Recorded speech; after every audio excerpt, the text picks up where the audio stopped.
বয়ান দিস না ভাই, যদি কম্পিটিশন করতে চাস তাহলে আহিস, তখন দেখা যাইব কে কত দূর যাইতে পারে।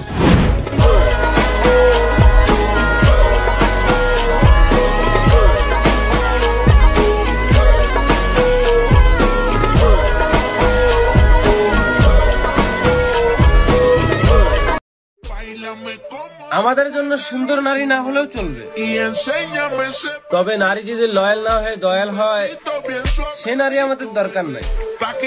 ধন্যবাদ।